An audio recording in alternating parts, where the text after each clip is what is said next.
Welcome back. To shed more light on this issue, we are very much delighted to have with us via phone Mr. Raof Gaafar, our economic expert. Thank you very much for being with us, sir. A very good afternoon. Thank you. Good afternoon. Sir, as we listened to the detailed comprehensive report regarding the external debt of Egypt, which decreased by 9% in 6 months, how do you see this decrease and in numbers? Do you see it as really equivalent with the efforts exerted by the state to improve our economic status, or the challenges and the changes around us are unfortunately acting as obstacles on the way? Well, obstacles are always there. Unfortunately, the world is now faced with a lot of problems that affect not only our area, but everywhere else in the world. So despite this, I mean, we have made a colossal effort to attract investors, and we have succeeded, as a matter of fact.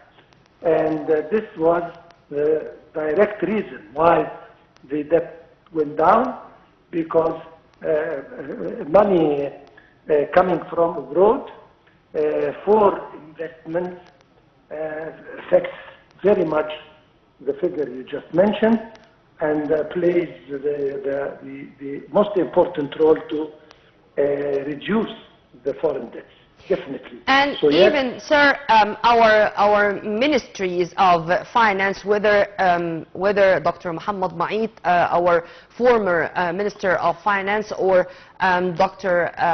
Kojuk, the current minister, they both really urge the international economic institutions to put into consideration the challenges and the changes and the difficulties which are taking place in the region before evaluating the Egyptian economic performance. And this is exactly what happened. It's a must, it's not a luxury. How do you see now the way the IMF, the World Bank, other international economic institutions are looking at the Egyptian economy and its development in the current phase?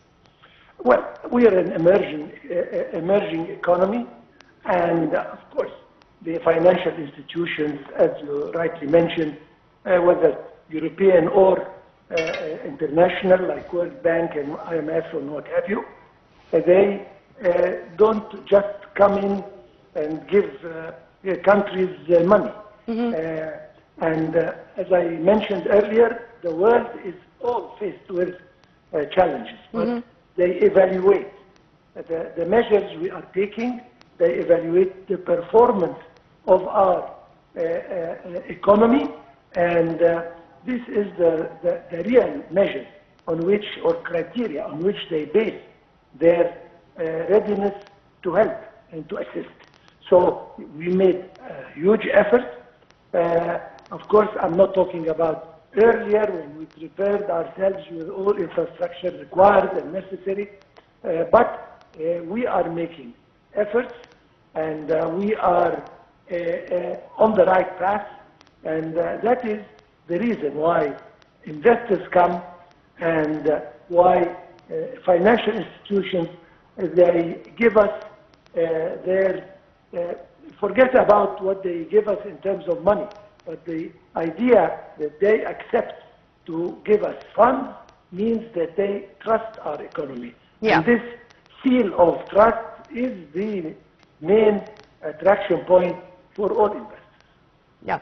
Sir, let's tackle another side of the coin, which is that trust with which the European Union is dealing with Egypt regarding our economic performance, and to have this strategic partnership between the EU and Egypt, particularly in the fields of industry, investment, trade, you name it.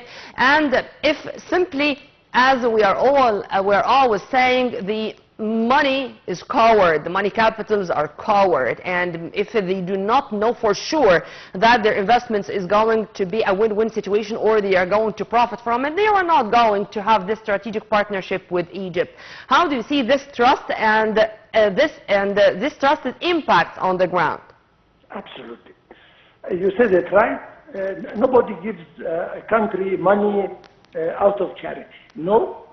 their interest is the most important thing. Yeah. And of course,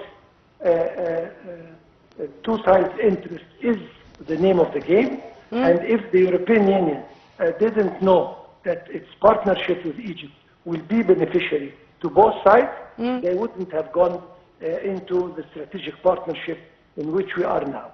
Amen. They might have given us something, a project here, a project there, but to raise the level of cooperation to strategic level and to full-size cooperation and partnership, it means that they trust our economy and our performance, and they are confident that there will be a win-win situation.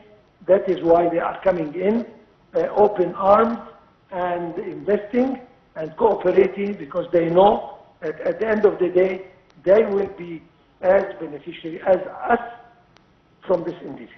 And actually, we are doing our homework vis-a-vis opening new horizons for investments, whether it's industrial, whether it's renewable energy, it's reclaiming huge numbers of hectares or fadoms all over Egypt.